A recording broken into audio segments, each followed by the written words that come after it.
नाशिक ग्रामीणमध्ये कळवण पोलीस ठाण्यावर दगडफेक करणाऱ्या 14 संशयितांना पोलिसांनी शनिवारी 11 ऑक्टोबर रोजी ताब्यात घेतले। धिंड काढत त्यांना न्यायालयात हजर केले असता 3 दिवसाची पोलीस कोठडी देण्यात आली आहे।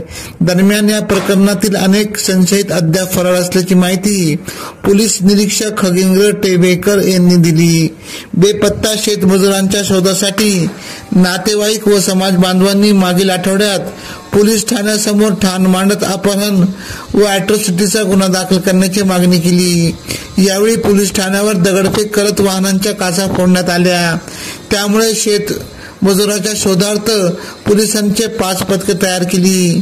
यावेळी बेपत्ता असलेला मजुरास पोलिसांनी त्याच्या घरातूनच ताब्यात घेत घडामोडीवर पडदा टाकला होता। आता कळवण पोलिसांनी दगडफेक व तोडफोड करणाऱ्या विरुद्ध कारवाई सुरुवात केली असून शनिवारी 14 जणांना ताब्यात घेत त्यांची धिंड काढण्यात आली। तसेच न्यायालयात संशयितांना 3 दिवसाची पोलीस कोठडी सुनावण्यात आली आहे। यामध्ये बाळू माळी, बापू जाधव, विकास सोनवणे, सचिन वाघ, गणेश सूर्यवंशी, करण पवार, सचिन पवार, सागर शिंदे, नितीन बागुल, कृष्ण पवार, सुनील जाधव, योगेश जाधव, सागर जाधव, कैलास सोनवणे आदी संशयितांचा समावेश आहे। उपविभागीय पोलीस अधीक्षक किरण कुमार सूर्यवंशी, पोलीस निरीक्षक खगेंद्र टेंबेकर यांच्या मार्गदर्शनाखाली विशेष पथकाने ही कारवाई केली।